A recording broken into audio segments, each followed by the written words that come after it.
alam nila, katulad sinasabi ni Tom, they are the brains. Without these personalities who are behind the, ayon sa kay Kong Toby, pesos na positions, wala namang nanakawin sa baba, no? So that's why, are you too eager to be filing a case dito kay anong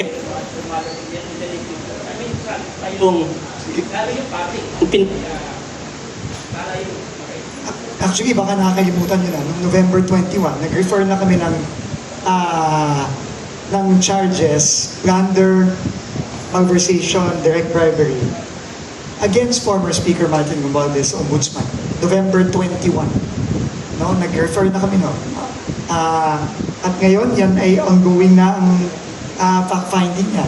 Ang dami naming binigay na dokumento base sa mga nakita naming mga dokumento ng iba't ibang proyekto involving former Congressman Zaldico at SunWest Corporation.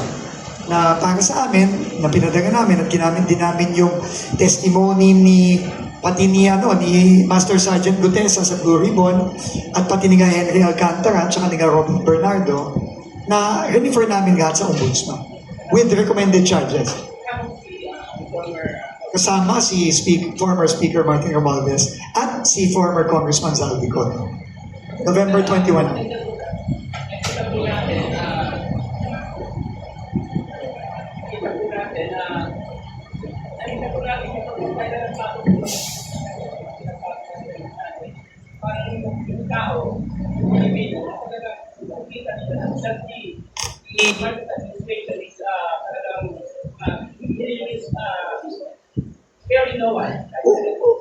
Paulit-ulit pong sinabi ng Pangulo.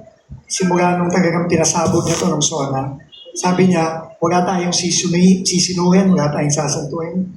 Kung saan ang ebidensya, doon tayo pupunta kahit sino pa ang tatamakan. No? At yan ang ginawa natin noong November 21. Meron tayong nakagat na dokumento, na ebidensya, at yan ay sinumitin na natin sa Ombudsman. Ang kailangan ng tagatingin ko, agaya nung sinasabi ni PG kanina, is meron tong proseso, meron tong paraan para masigurado na yung ebidensya hahantong sa conviction. Hindi lang matitigil sa kaso. Tapos, sabi nga ni Ma'am Angie, sa dulo, ma-acquit din. Diba? Kailangan ganun tayo. At yan pa ulit-ulit din sinasabi ng Pangulo natin. Kailangan hindi na maulit yung mga nangyari nung nakaraan.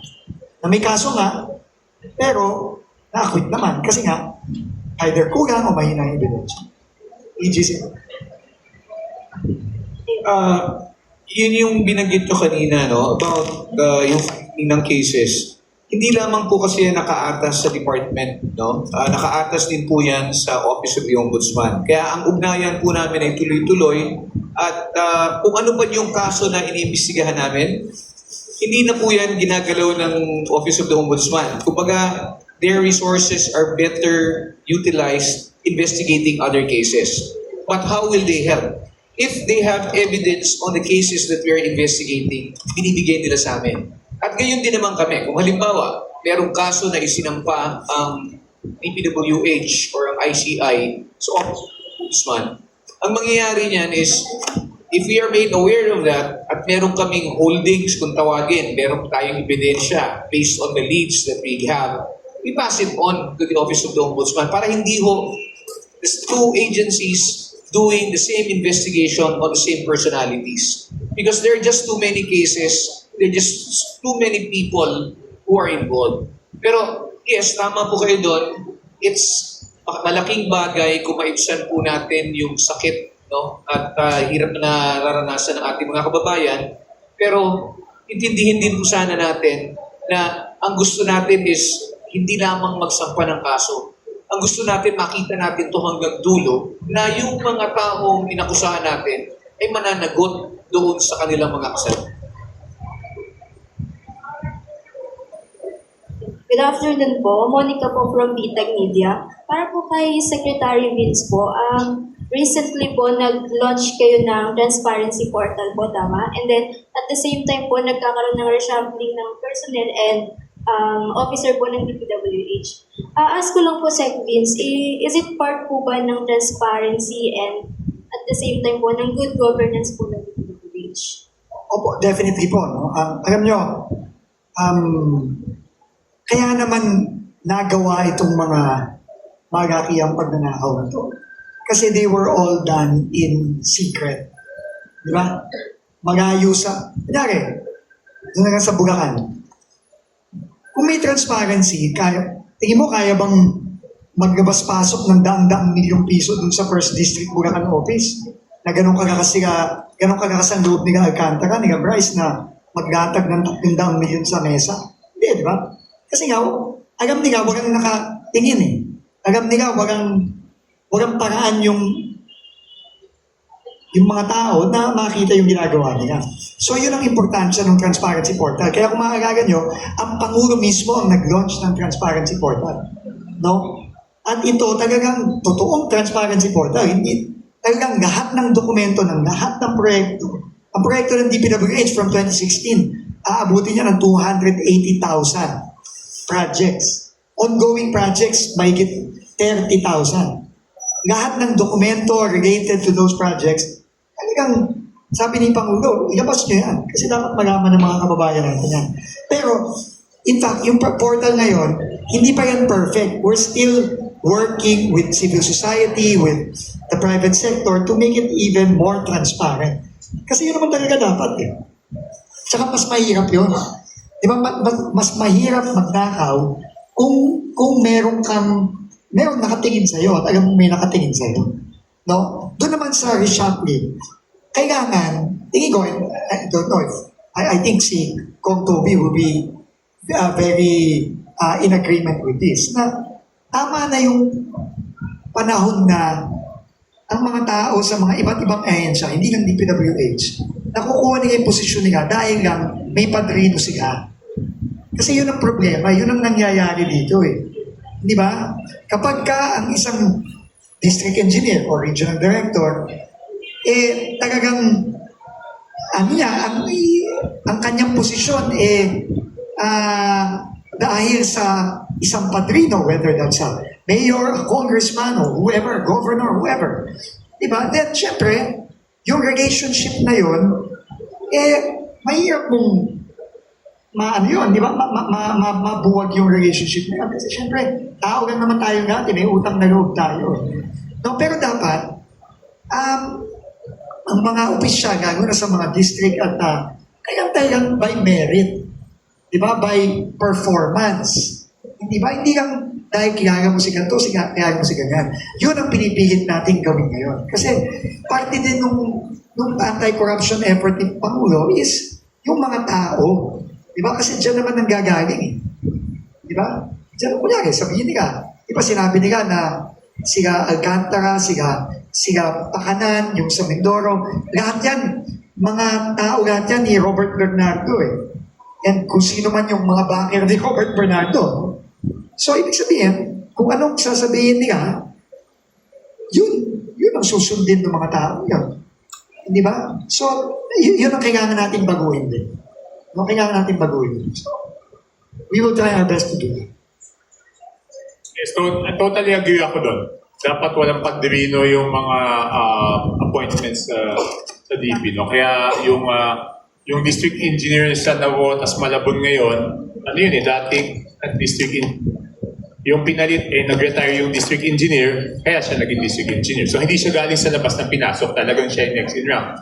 Yung pinalitan niya, ganun din. Dating assistant district engineer na naging district engineer. So puro by merit, rising from the ranks. Talagang hindi dapat talaga magkaroon ng padrino system. Dahil nga, nasa kultura natin yung utang na loob, whether rightly or wrongly, minsan nahihirapan silang tumanggi dahil dun sa tinatanaw nilang utang na loob. Di ba? Mas mabuti talaga kung, and I'm sure, gagawin ni Sec Vince na wala ng padrino. Basta lahat yan. You have to rise from the ranks. At tsaka yun din na makikita rin ng mga naghihirap na talaga hindi kami kailangan sumipsip sa kahit sinong politiko, hindi namin kailangan pagbigyan yung gusto nila. Kasi kahit naman pagbigyan namin yan, hindi naman kami aangat eh. Ang base ng pag-angat namin is yung performance namin at yung integridad namin. So mas mabuting sistema ganun. Magsisigod na ako lang yung sinabi ni Kong Toby. Dalawang bagay. Kaya din kami ngayon, very active mga schools. Alam nyo kahapon, kasama ko yung iba sa inyo, nasa Mapua kami kahapon. No? Nag-job fair kami doon. Alam mo, nung una namin in-announce to, medyo kabado ko. Kasi syempre, huwag tiwala ang tao sa DPWH eh. No, and ang thinking namin is, gago na sa mga kabataan, gago na ngayon, yung mga Gen Z natin, yung mga bata ngayon, very very socially aware sila eh. No, talagang kabado kami.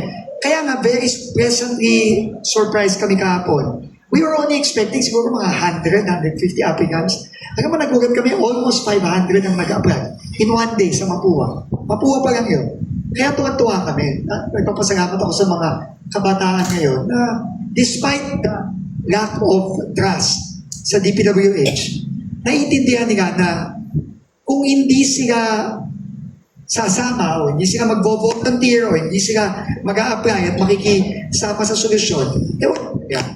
Ang ikagawa pala, yung sususugan ko yung sinabi ni Kong, simula na nag-announce kami na we will be, making sure na by merit na ngayon sa DPWH, alam mo, ang daming mga lumalapit sa amin, mismo, mga from all over the country. Itong mga engineer, mga project engineer na nasa DPWH ng napakatagal na, more than 10 years, na never nagkaroon ng opportunity na ma-promote. Never sila nagkaroon. Kasi nga, syempre, pagkakasan eh. Hindi ko mapansinin eh. Kung wala kang, parang ano nga yan, parang letter sa ospital. Diba? Kung wala kang endorsement letter kay ganito, ganyan, hindi ka mapansinin sa DPWH. Yun ang kinikwento sa akin eh.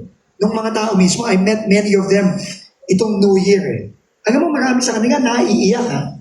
And marami doon, hindi kang bata. Meron doon, may nakausap ako, 61 years old na siya. 4 years na lang, mag-retire na siya. Pero never siya na-promote. Never.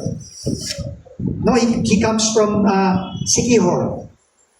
No, and sabi niya, sir, nagkakasilong lang ako kasi nga, narinig ka namin na talagang ngayon, by merit, no, sir, ito pong application ko. Mag-a-apply ako for assistant district engineer. So, I think, tama si Kong eh. It will build up the morale of the institution pag gano'n.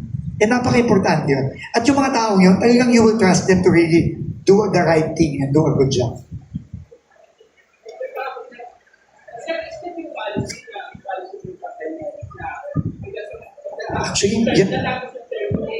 Actually, yun naman talaga ang policy. Pero as to whether pina-practice yung policy, yun ang tanong.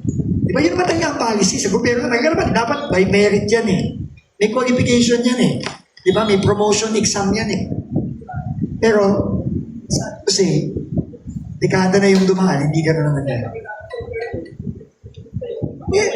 Hindi. Pero yun, tingin ko, mahihirapan na yun.